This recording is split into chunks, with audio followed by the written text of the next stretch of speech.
Greetings. Today we're going to commence with the January 12th reading of Reading Through the Bible in a Year. This episode will begin with Genesis 26, starting with verse 17, through Genesis 27, verse 46. And I'm reading from the New Revised Standard Version. And it reads, So Isaac departed from there and camped in the valley of Gerar and settled there. Isaac dug again the wells of water that had been dug in the days of his father Abraham, for the Philistines had stopped them up after the death of Abraham, and he gave them the names that his father had given them. But when Isaac's servants dug in the valley and found there a well of spring water, the herders of Gerar quarreled with Isaac's herders, saying, The water is ours.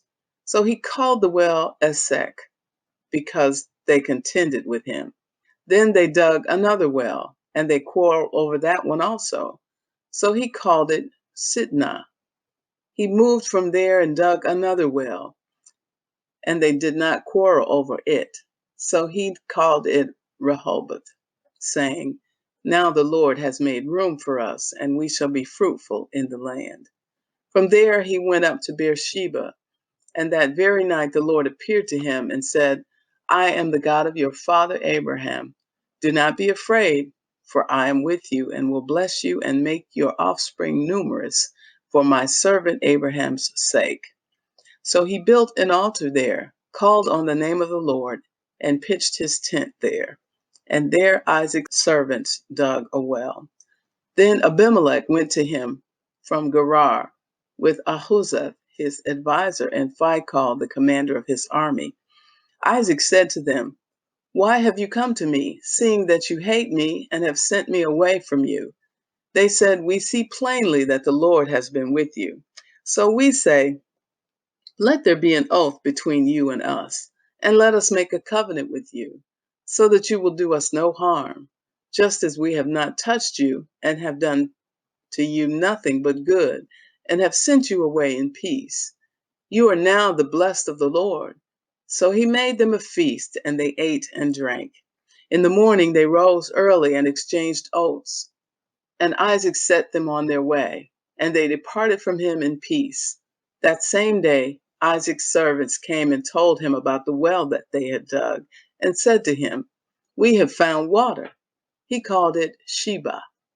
Therefore, the name of the city is Beersheba to this day.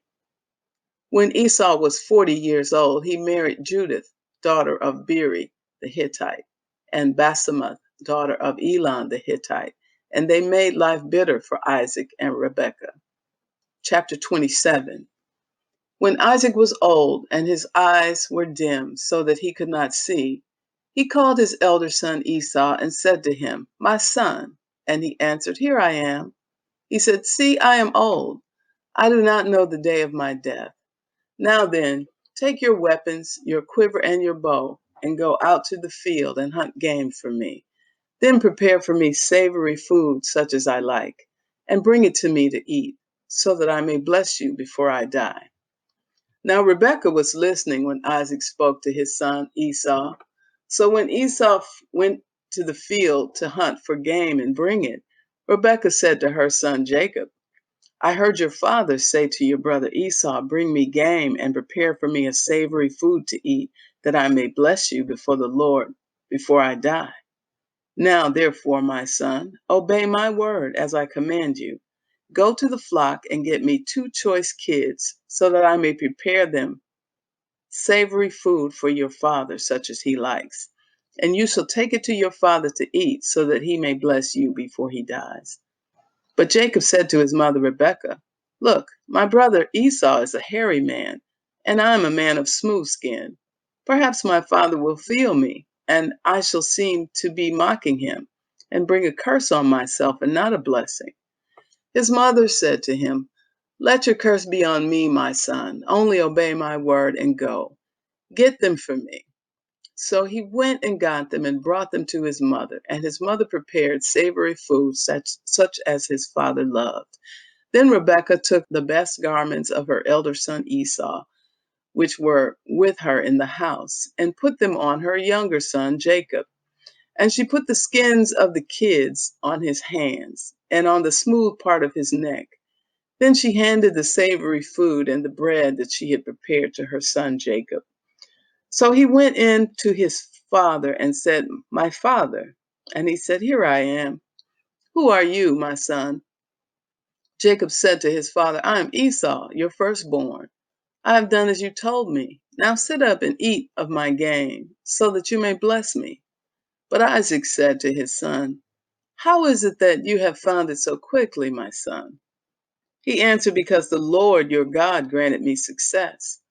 Then Isaac said to Jacob, "Come near, that I may feel you, my son, to know whether you are really my son Esau or not." So Jacob went up to his father Isaac, who felt him and said, "The voice is Jacob's voice, but the hands are Esau's hands." He did not recognize him because his hands were hairy like his brother Esau's hands. So he blessed him. He said, "Are you really my son Esau?"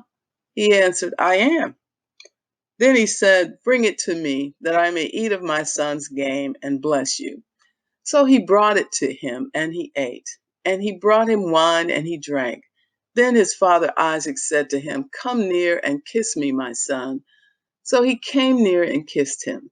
And he smelled the smell of his garments and blessed him and said, "Ah, the smell of my son is like the smell of a field that the Lord has blessed. May God give you the dew of heaven and of the fatness of the earth and plenty of grain and wine. Let people serve you and nations bow down to you. Be Lord over your brothers, and may your mother's sons bow down to you. Cursed be everyone who curses you, and blessed be everyone who blesses you." As soon as Isaac had finished blessing Jacob, when Jacob had scarcely gone out from the presence of his father Isaac, his brother Esau came in from his hunting. He also prepared savory food and brought it to his father. And he said to his father, "Let my father sit up and eat of his son's game, so that you may bless me." His father Isaac said to him, "Who are you?" He answered, "I am your firstborn son, Esau." Then Isaac trembled violently and said, "Who was it then that hunted game and brought it to me, and I ate it all before you came, and I have blessed him? Yes, and blessed he shall be." When Esau heard his father's words, he cried out with an exceedingly great and bitter cry, and said to his father, bless me also, father." But he said, "Your brother came deceitfully, and he has taken away your blessing." Esau said, "Is he not rightly named Jacob? For he has supplanted me these 2 times. He took away my birthright, and look, now he has taken away my blessing." Then he said, "Have you not reserved a blessing for me?"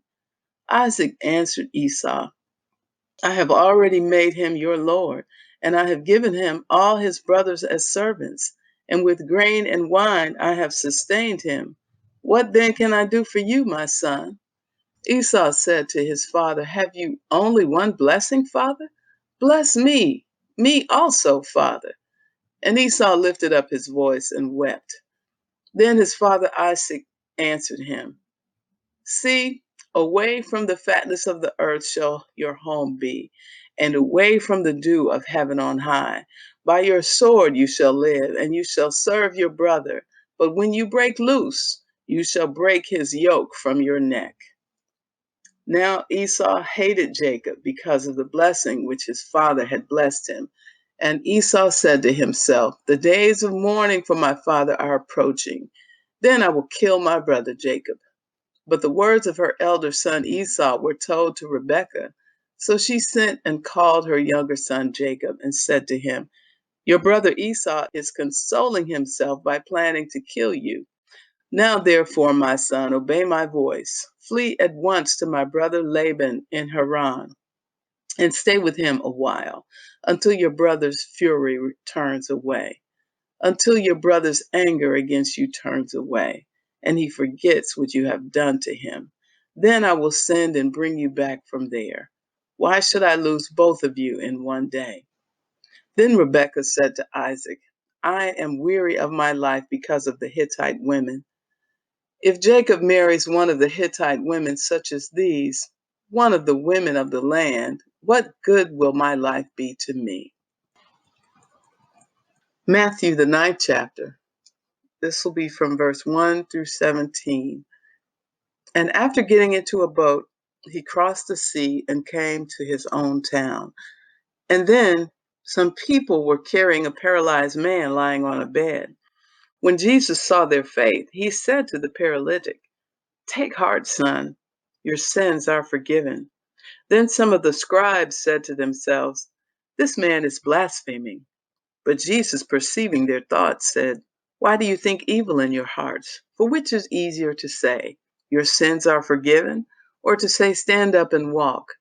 But so that you may know that the Son of Man has authority on earth to forgive sins." He then said to the paralytic, "Stand up, take your bed, and go to your home." And he stood up, went to his bed, took his bed, and went to his home. When the crowds saw it, they were filled with awe, and they glorified God who had given such authority to human beings. As Jesus was walking along, he saw a man called Matthew sitting at the tax booth, and he said to him, "Follow me." And he got up and followed him. And as he sat at dinner in the house, many tax collectors and sinners came and were sitting with him and his disciples. When the Pharisees saw this, they said to his disciples, "Why does your teacher eat with tax collectors and sinners?" But when he heard this, he said, "Those who are well have no need of a physician, but those who are sick. Go and learn what this means. I desire mercy, not sacrifice, for I have come to call not the righteous, but sinners." Then the disciples of John came to him, saying, "Why do we and the Pharisees fast often, but your disciples do not fast?" And Jesus said to them, "The wedding guests cannot mourn as long as the bridegroom is with them, can they? The days will come when the bridegroom is taken away from them, and then they will fast. No one sews a piece of unshrunk cloth on an old cloak, for the patch pulls away from the cloak, and a worse tear is made. Neither is new wine put into old wineskins. Otherwise, the skins burst, and the wine is spilled, and the skins are destroyed. But new wine is put into fresh wineskins, and so both are preserved." Psalm 10. This will be verse 16 through 18. The Lord is king forever and ever. The nations shall perish from his land. O Lord, you will hear the desire of the meek. You will strengthen their heart. You will incline your ear to do justice for the orphan and the oppressed, so that those from the earth may strike terror no more. Proverbs 3, verse 9 and 10, it says, "Honor the Lord with your substance and with the first fruits of all your produce. Then your barns will be filled with plenty, and your vats will be bursting with wine." And so concludes the January 12th reading of Through the Bible in a Year. Be blessed.